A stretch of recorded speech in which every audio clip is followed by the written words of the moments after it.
विघ्नहर्ता श्री गणेश, श्री गणेश, श्री गणेश।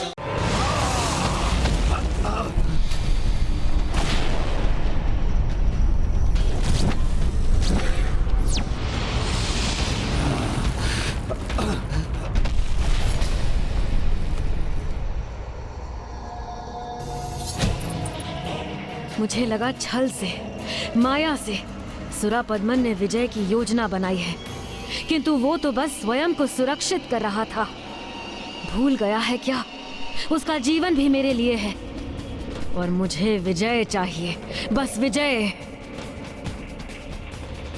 चलिए वीरबाहु जी, आगे बढ़ते हैं।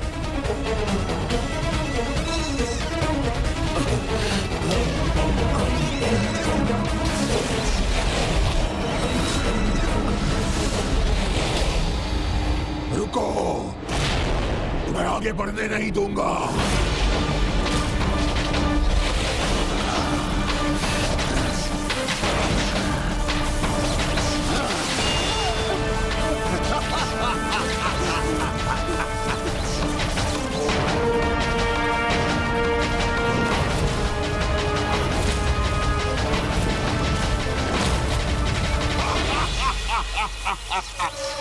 आदि गोरन जो कहता है वो करता है। जाने नहीं दूंगा तुम दोनों को।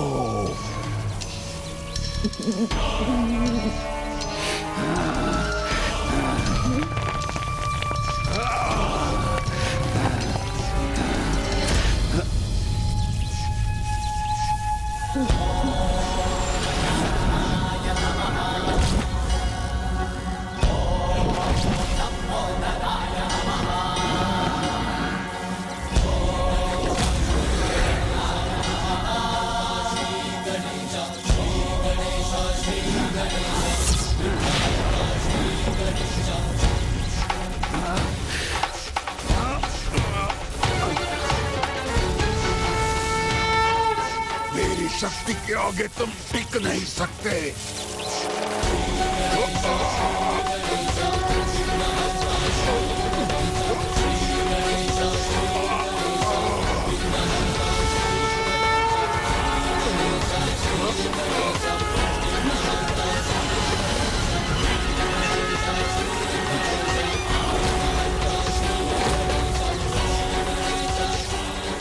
असुर जी, आप खींचना ही चाहते हैं ना मुझे, तो लीजिए, खींच लीजिए।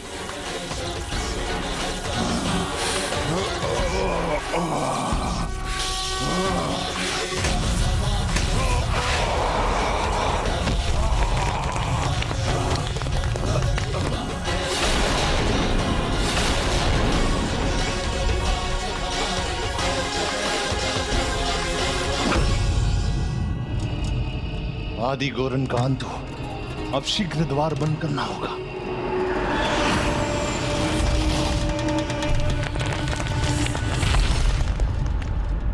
मूर्खता ही नहीं, कायरता का भी परिचय दे रहा है तुम्हारा भ्राता। अपमान करवा रहा है हमारी असुर जाति का। इससे तो उत्तम यही होता कि आज के युद्ध में उस बालक के हाथों इसकी मृत्यु हो जाती। माँ के लिए उनके पुत्रों का कोई महत्व नहीं, ये तो उन्होंने स्पष्ट कर दिया था। मुझे स्वयं के साम्राज्य का विस्तार करना है और उसके लिए मैं किसी की भी आहुति दे सकती हूँ, चाहे वो मेरे पुत्र हो या पुत्र के पुत्र। हमारी वास्तविक शत्रु वहाँ नहीं, यहाँ है, मेरे सामने। ज्येष्ठ के युद्ध भूमि में प्रवेश करने के पहले ही उन्हें बता देता तो कितना उत्तम होता। सुरापद्मन, महान असुर सम्राट मानते हो ना अपने आप को, तो ऐसे कायरों की भांति ना छुपो। आओ, बाहर आओ, अपनी वीरता का परिचय दो, निर्भय होकर हमसे युद्ध करो।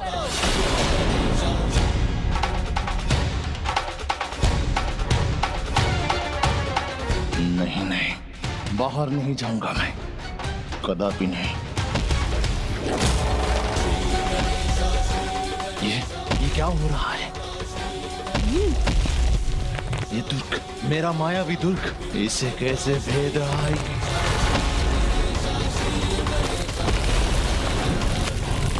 ये विशाल का ही मुष्टि मेरी ओर बढ़ रही है।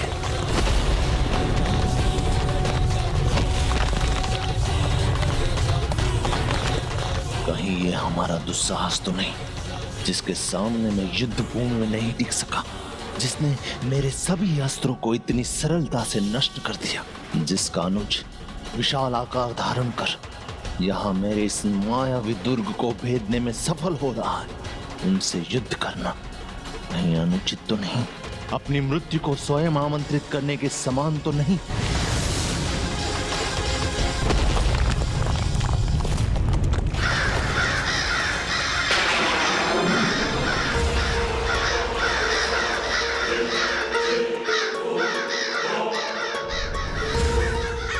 ये अशुभ संकेत के प्रतीक काग यहाँ से जाते क्यों नहीं? यही क्यों छाए हैं ये?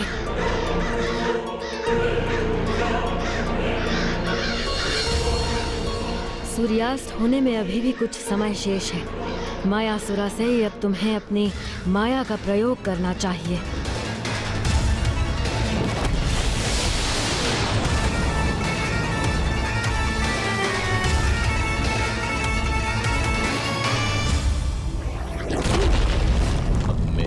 सुरक्षा नहीं।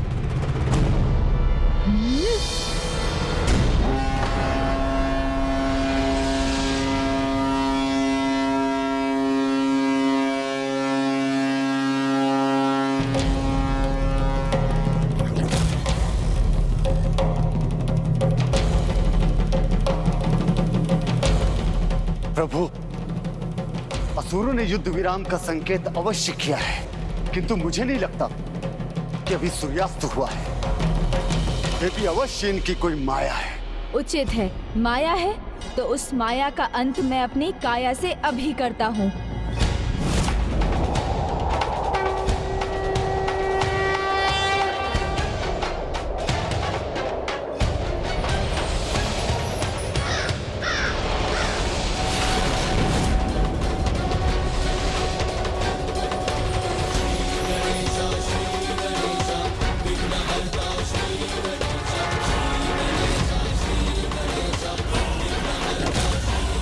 सुरापद्मन यहाँ से भागकर अपने राजभवन में प्रवेश कर रहा है। मुझे उसे रोकना चाहिए।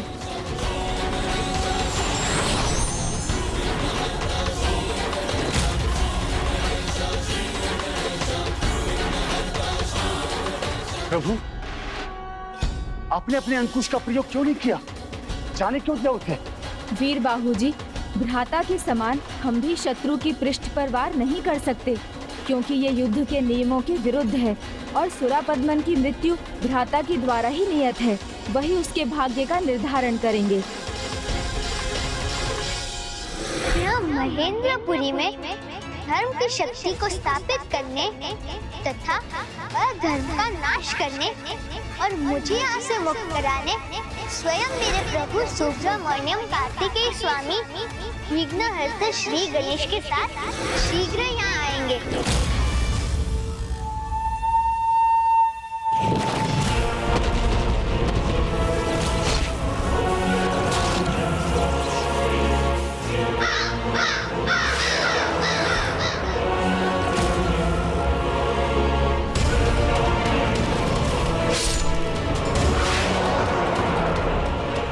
हमारी सभी योजना विफल हो रही है, हमारे सभी आक्रमण निरर्थक हो रहे हैं। क्या इस युद्ध में हमारी जीत संभव है?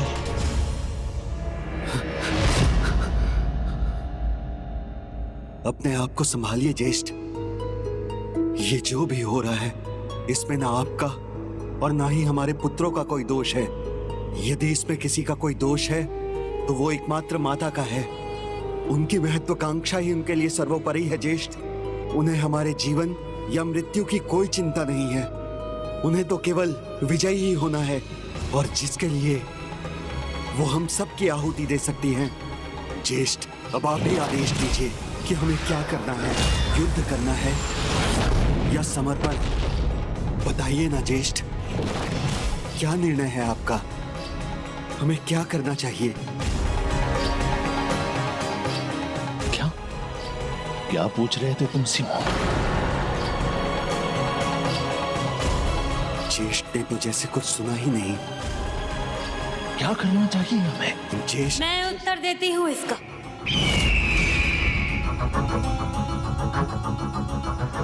इन सभी शरीरों को सुरक्षित रखा जाएगा। हमारे किसी भी असुर योद्धा का अंतिम संस्कार नहीं होगा, क्योंकि उचित समय पर मैं अपनी साधना से उन सभी को पुनर्जीवित करूंगी। उन सभी को पुनर्जीवित करूंगी। उन सभी को पुनर्जीवित करूंगी।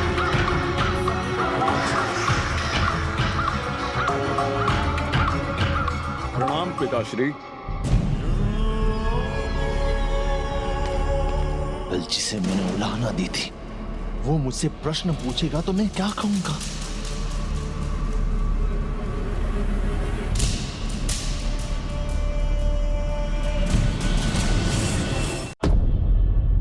पिताश्री, आपने कहा था कल युद्ध में मेरा प्रदर्शन निराशाजनक था। नहीं, मैं आप पर और आज के युद्ध में आपके आचरण पर उंगली नहीं उठा रहा हूं। मैं तो बस इतना कह रहा हूं कि जैसे कल पूर्ण रूप से मैं तैयार नहीं था, वैसे ही आज आप भी तैयार नहीं थे। इसीलिए तो युद्ध भूमि से हमें मुख फेर कर वापस आना पड़ा। जो हुआ सो हुआ, किंतु सत्य यही है कि वो वास्तव में उतने शक्तिशाली हैं नहीं जितना कि अब तक के युद्ध में प्रतीत हुए हैं। अब शांत चित्त से अपने सामर्थ्य, अपनी शक्ति को एकत्र करो, क्योंकि कल अटल विश्वास के साथ तुम्हें युद्ध भूमि में उतरना है। भूल हुई है मुझसे। बिना आपकी अनुमति के मैं युद्ध भूमि में चला गया। क्षमा प्रार्थी हूं मैं आपका। यदि आप दोनों अनुमति दें तो असुर सम्राट का ये पुत्र भानुकोपन पूरी तैयारी और योजना के साथ युद्ध में जाना चाहता है और देवताओं को उनका उचित स्थान दिखाना चाहता है।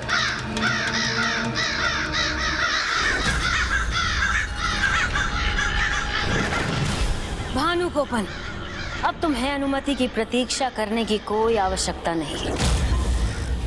किंतु पुत्र, तुम युद्ध कैसे करोगे? तुम्हारा हाथ। उसकी चिंता तुम मत करो सुरापद्मन। जो अपनी पत्नी को दंड ना दे सका, वो शत्रु को दंड क्या देगा? साहस को, पराक्रम को नकारने का नहीं, स्वीकारने का समय है। कल युद्ध के लिए जाना है तुम्हें, जिसके लिए मैं तुम्हें स्वयं तैयार करूंगी, ताकि इस बार कोई भी भूल ना हो। और वैसे भी कल तुम्हारी द्रोही माता शेष नहीं रहेगी, क्योंकि वो जयंत और विभूति के साथ एक अंधकारी काल कोठरी में बंधी है।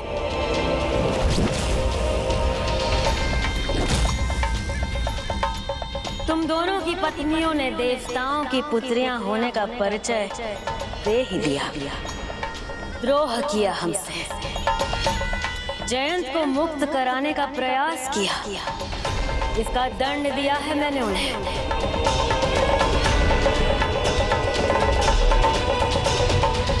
यदि तुम्हें अपनी पत्नियों की इतनी ही चिंता है तो कहो उनसे कि भरी रात सभा में अपना अपराध स्वीकार करें, क्षमा याचना करें, तो कदाचित मैं उन पर दया कर उन्हें कारागृह से मुक्त कर दूंगी।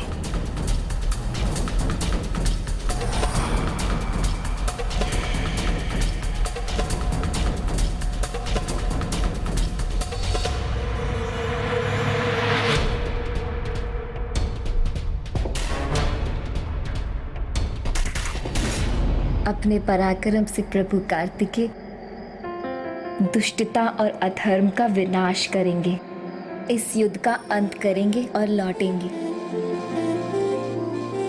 तब वो मुझे अपने पत्नी के रूप में स्वीकार करेंगे।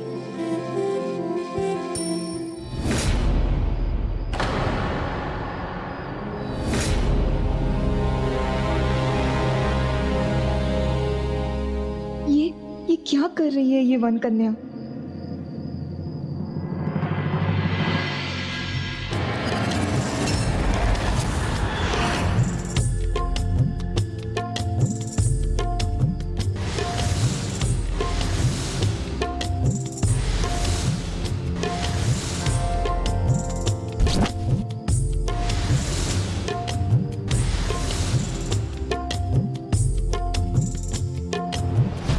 क्या हुआ भ्राता? आपको कुछ आवश्यकता है क्या? मैं आपकी कोई सेवा कर सकता हूँ?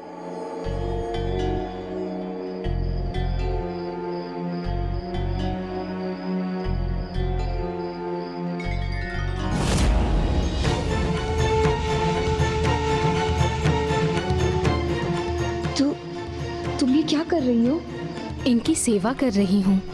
और क्या? आपने ही तो कहा था सूर्यास्त के समय युद्ध विराम होता है। ये थके होंगे, अभी विश्राम कर रहे होंगे, इसीलिए मैं इनके चरण दबाकर इनकी सेवा कर रही हूँ।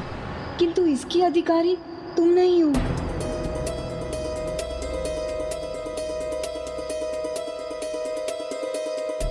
ये कार्य तुम्हारा नहीं, मेरा है। ये मेरा कर्तव्य है। वो मेरे स्वामी है, मैं उनकी सेवा करूंगी।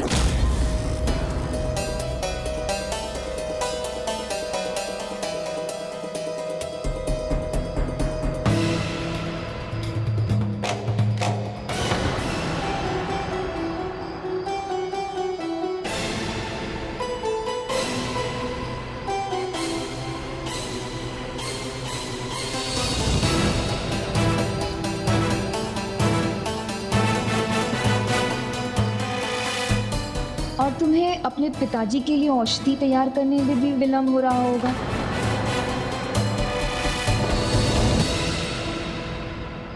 सत्य है, वहां मेरी प्रतीक्षा हो रही होगी।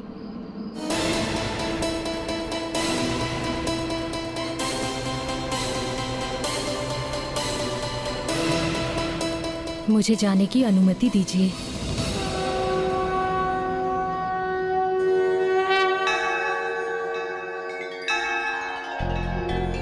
तुम चिंता मत करो, स्वामी की सेवा तो मैं कर लूंगी। तुम जाकर अपने पिता की देखरेख करो, जो एक पुत्री का महत्वपूर्ण दायित्व है।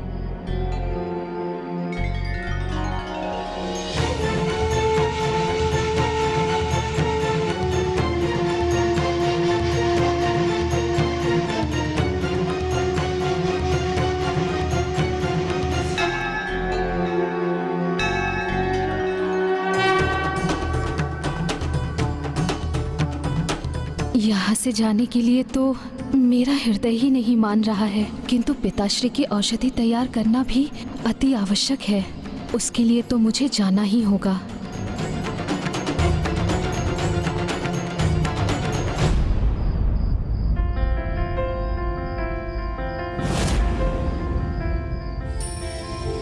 ये तो देवी देव सेना का स्पर्श है।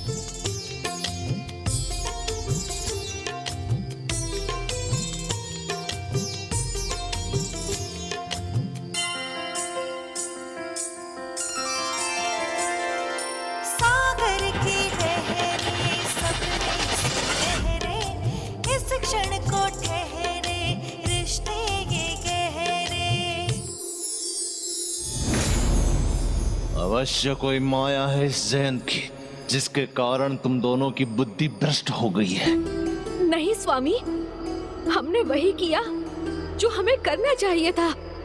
अपने पुत्रों के जीवन के लिए हम किसी भी प्रकार से ये युद्ध रोकना चाहती थी, किंतु आज के इस युद्ध के बाद 2 असुर पुत्रों की मृत्यु के उपरांत अब आशा की कोई किरण ही शेष नहीं बची।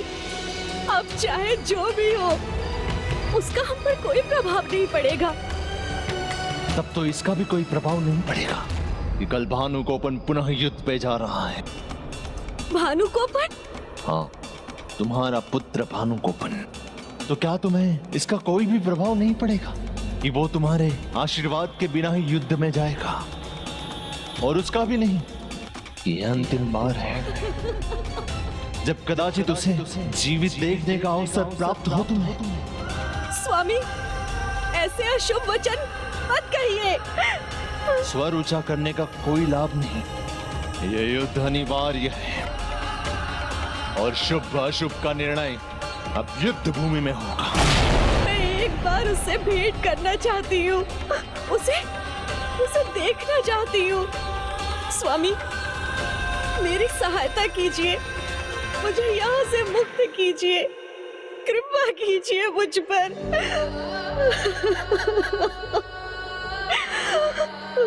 अभी कुछ ही क्षण पहले हम तो अपने भाग्य को स्वीकार किए बैठी थी असुर सम्राट। पुत्र खो चुकी हूँ मैं। अब तो इस माँ के जीवन का भी कोई मूल्य नहीं है। किंतु दीदी पद्म कोमल, ये उनका पुत्र प्रेम ही है जो अश्रु की धारा बनकर छलक रहा है उनके नेत्रों से। माँ का हृदय तो सदा अपनी संतान के साथ ही रहता है। इसलिए कृपा कीजिए सम्राट, कृपा कीजिए, उन्हें यहाँ से मुक्त करने का और अपने पुत्रों को देखने का कोई तो उपाय कीजिए।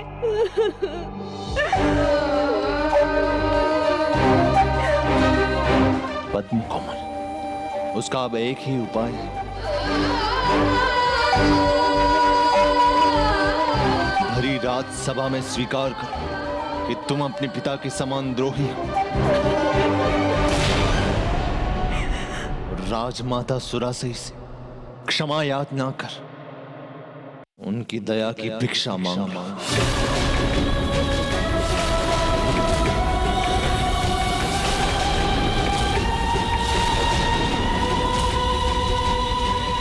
स्वीकार है। मुझे अपने पुत्र से भेंट के लिए ये भी स्वीकार है।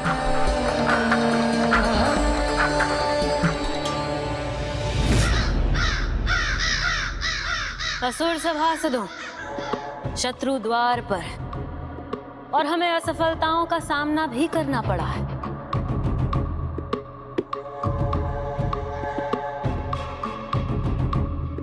किंतु निराश होने की कोई आवश्यकता नहीं है, क्योंकि वास्तविक युद्ध तो अब आरंभ होगा। क्योंकि माया सुरासई अभी जीवित है और मैं अपने किसी भी असुर को आहत नहीं होने दूंगी। उसके नख को क्षति भी नहीं पहुंचने दूंगी।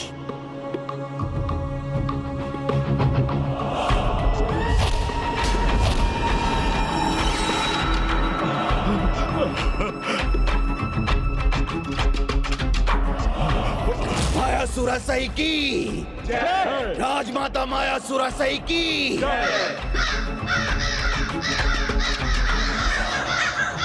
ये काग फिर आ गए यहाँ। माया सुरासई की जय। माया सुरासई की जय।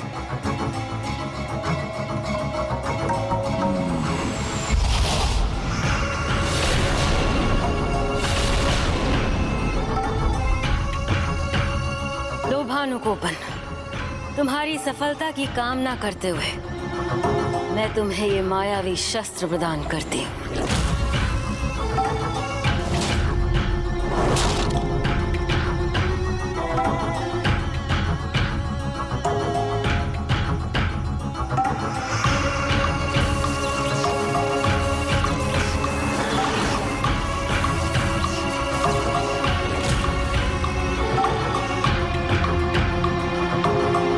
ये कोई साधारण अस्त्र नहीं, मेरा महामायाविनी सुरासई का महाअस्त्र है, जो शिवास्त्र और ब्रह्मास्त्र के भांति हमसे छल नहीं करेगा, सफल होगा, विजयी दिलवाएगा हमें कल के युद्ध में।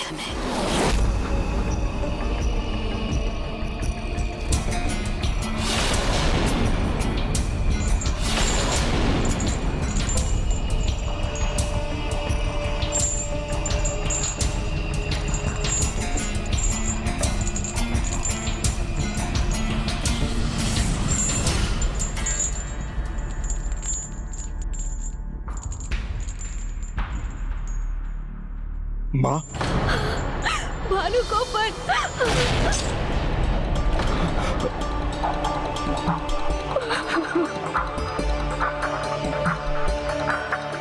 राजमाता सुरासई, हम दोनों आपसे क्षमा याचना करते हैं। हमने आपके साथ द्रोह किया है, बहुत बड़ी भूल हुई है हमसे।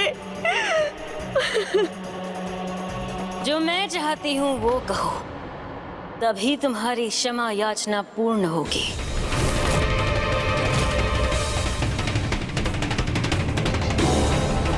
द्वारपाल, ले जाओ इन्हें। रुको माँ, द्रोही पिताओं की द्रोही पुत्रियां हैं हम। जैसा द्रोह हमारे पिताओं ने किया है, वही द्रोह करने का दुस्साहस किया है हमने। कृपया हमें क्षमा कर दीजिए माँ।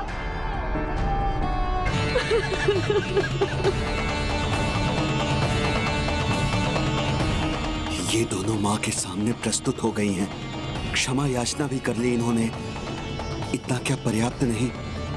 अब तो इन्हें क्षमादान मिलना ही चाहिए। दंड मिलना चाहिए तुम्हें, दंड मिलना चाहिए तुम्हें।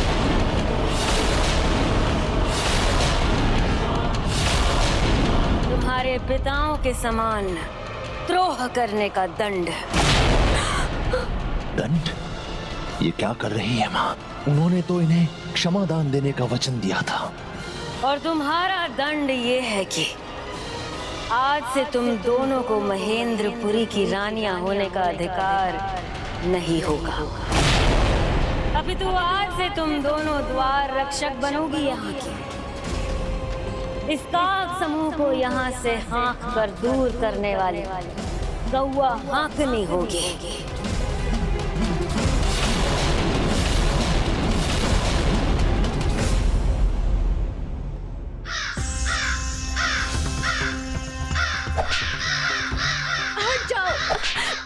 हट जाओ यहाँ से। जाओ यहाँ से।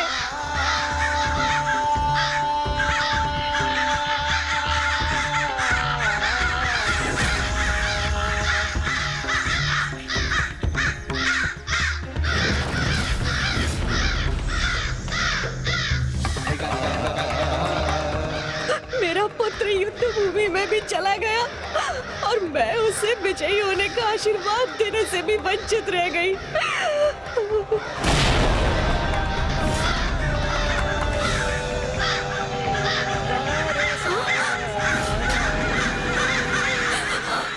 माता,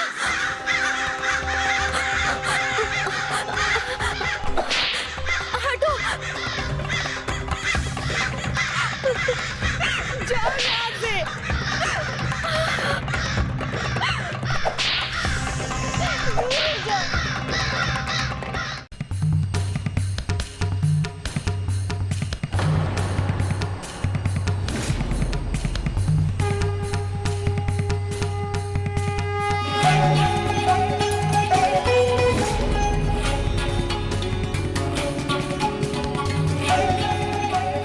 कन्या इससे पहले ही यहाँ पहुँच गई।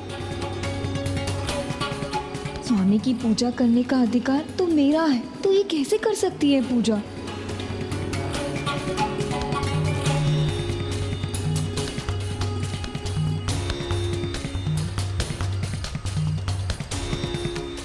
ये कैसी पूजा है इसकी?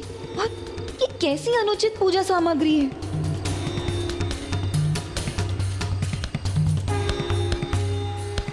ये क्या कर रही हो तुम? उठो वहां से। तुम यहाँ पूजा नहीं कर सकती।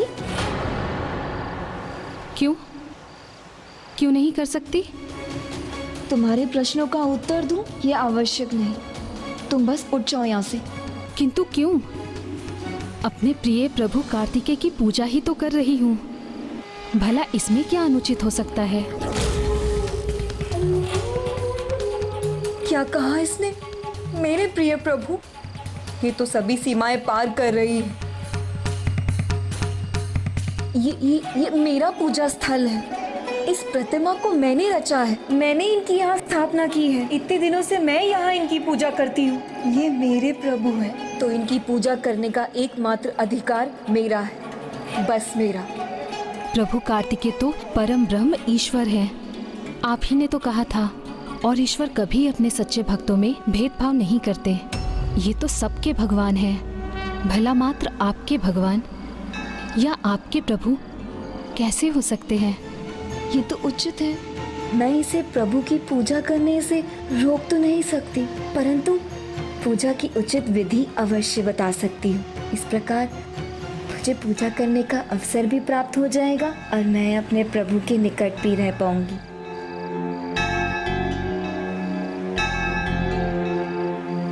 भगवान की पूजा विधान से की जाती है। इस प्रकार अनुचित नियमों और सामग्री से की गई पूजा का कोई अर्थ नहीं है। तुम मेरे द्वारा की गई पूजा से सीख कर सकती हो पूजा।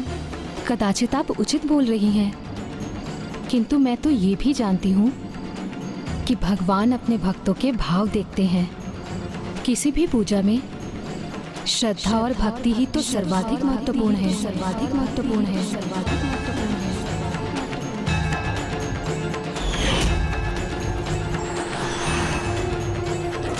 उचित कहती है। श्रीकालहस्ती में भी मकड़ा, सर्प, गज तीनों की पूजा विधि भिन्न थी, किंतु उनकी भक्ति सर्वोच्च थी। इसलिए वो तीनों प्रभु के अनन्य भक्त थे।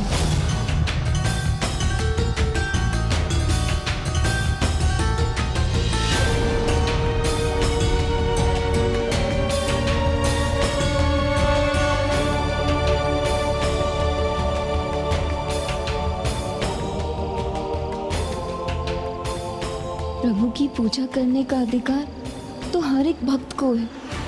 फिर मैं कौन होती हूँ किसी को भी उनकी भक्ति और पूजा में रोकने वाली?